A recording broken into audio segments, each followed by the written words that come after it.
Spain में समुद्र से लगा एक छोटा सा पहाड़ी शहर है सेंटा लूसिया।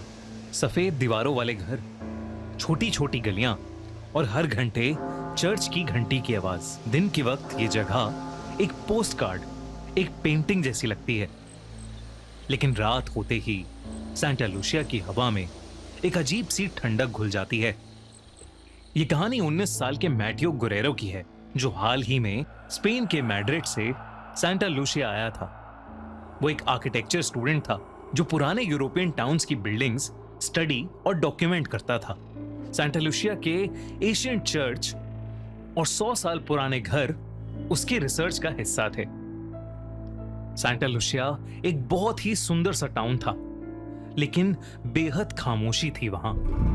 मैटियो ने नोटिस किया कि शाम होते ही लोग जल्दी जल्दी अपने घर चले जाते हैं।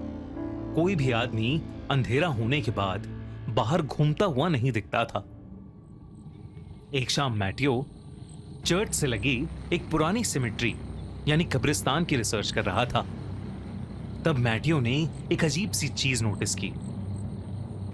उस सिमेट्री के अंदर एक कब्र के पास एक टूटा हुआ वेडिंग आर्च खड़ा था, जैसे किसी ने कभी वहां शादी की हो और फिर उसे छोड़ दिया। आर्च पर सूखे हुए फूल लटक रहे थे।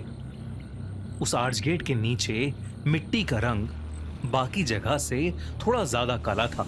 मैटियो ने इस बात पर ज्यादा ध्यान नहीं दिया, लेकिन उस रात से उसके साथ एक अजीब सी चीज शुरू हो गई। रात के वक्त जब वो अपने गेस्ट हाउस के कमरे में काम कर रहा था, उसे बाहर से हल्की सी कदमों की आवाज सुनाई दी, जैसे कोई कपड़े की हल्की घिसावट हो। मैटियो ने विंडो के बाहर देखा। गली बिल्कुल खाली थी, लेकिन गली के कोने में एक सफेद सा सिलुएट खड़ा था। ऐसा लग रहा था कि जैसे कोई औरत हो, लंबा सा वाइट गाउन पहने हुए। मैटियो ने सोचा कि शायद कोई टूरिस्ट होगी, पर उसके देखते ही देखते वो औरत कहीं गायब हो गई। अगली रात वही आवाज फिर आई, इस बार थोड़ी करीब से। मैटियो ने विंडो खोली।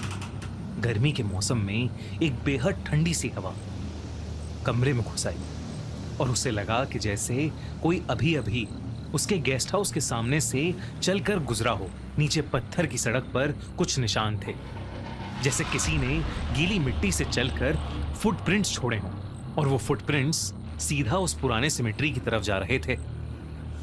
मैटियो से रहा नहीं गया और वो इन कदमों के निशानों को फॉलो करते हुए सिमेट्री पहुंच चुका था। चर्च की घंटी बजी। रात के 2 बज चुके थे। दूर दूर तक वहां मैटियो के अलावा और कोई भी नहीं था। मैटियो सिमेट्री के अंदर घुसा। वहां हवा और भी ज्यादा ठंडी थी। पुराने क्रॉसेस और ग्रेवस्टोन्स के बीच से गुजरते हुए मैटियो उस टूटे हुए वेडिंग आर्च तक पहुंच गया।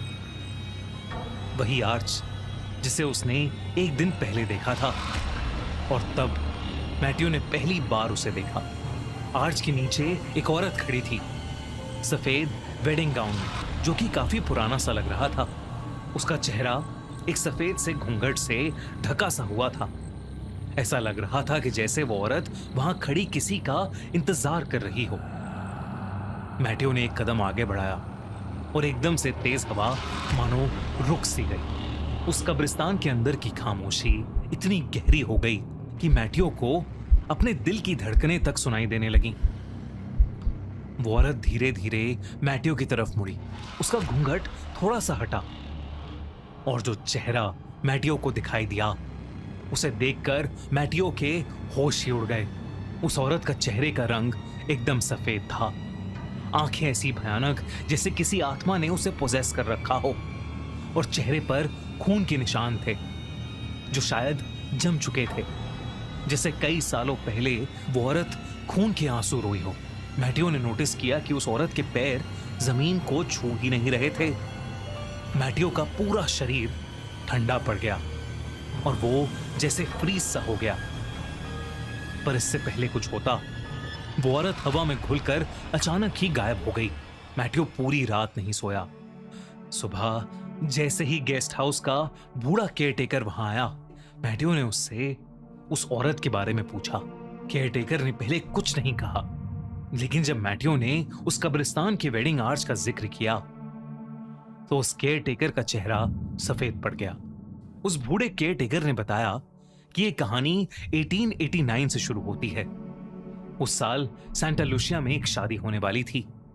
दुल्हन का नाम था इजाबेला रोमेरो और दूल्हा था हावियर मोरालेस।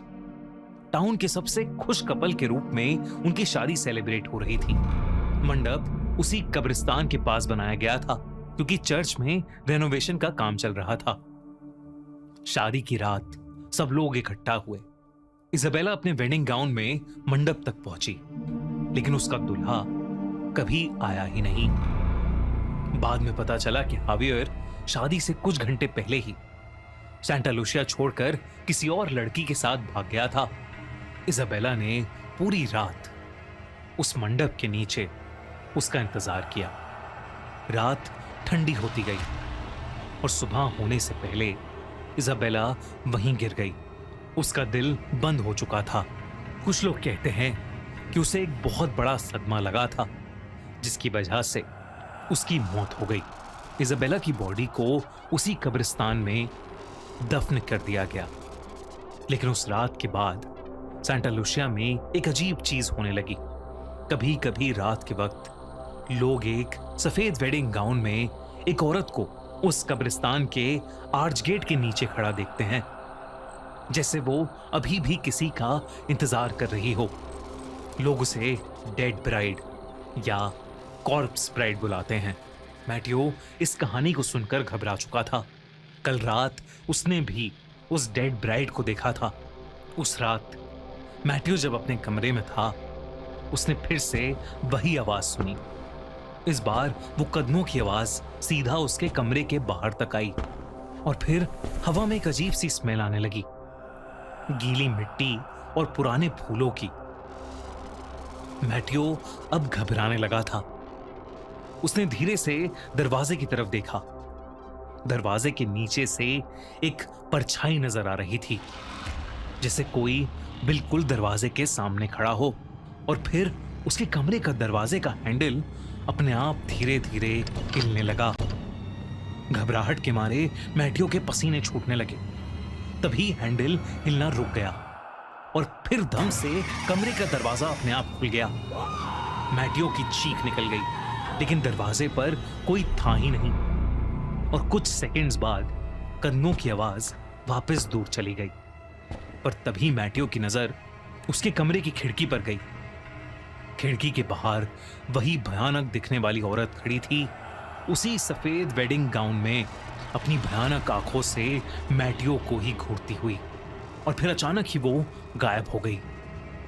मैटियो फिर से रात भर नहीं सोया और सुबह होते ही उसने ये सब जाकर चर्च के प्रीस्ट को बताया। और उस प्रीस्ट ने कहा कि आज तक किसी ने उस डेड ब्राइड को ऐसा करते नहीं देखा। उस प्रीस्ट ने पूछा कि जब मैटियो पहली बार सिमेट्री गया था तो वो वहां से कुछ लाया तो नहीं था। तब मैटियो को याद आया कि वो वहां से कुछ सूखे फूल ले आया था।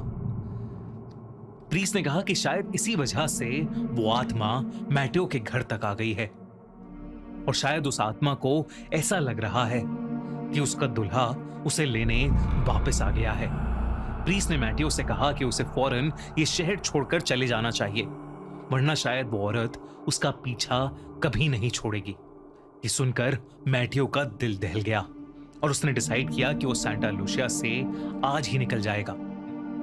लेकिन जब मैटियो सामान पैक करने अपने घर वापस गया तो उसने देखा कि डोर स्टेप पर गीली मिट्टी के निशान बने हुए थे, बिल्कुल वैसे ही जैसे सिमेट्री के पास थे।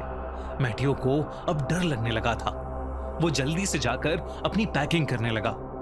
तभी उसने खिड़की से देखा कि आसमान का रंग बदल रहा है और काला पड़ रहा है। तभी अचानक घर की लाइट्स जलबुझ करने लगीं और एकदम से घर में अंधेरा हो गया। तेज बारिश शुरू हो गई और बिजली कड़कने लगी। और तभी एक और बार बिजली कड़की और वो औरत मैटियो के सामने आ खड़ी हुई।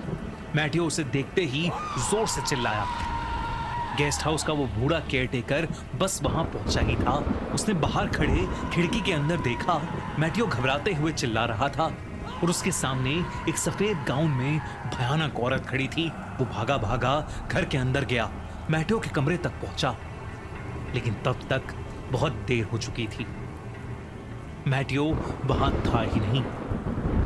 कुछ घंटों बाद मैटियो की डेड बॉडी मिली, उसी कब्रिस्तान के अंदर, उसी वेडिंग आर्च के नीचे।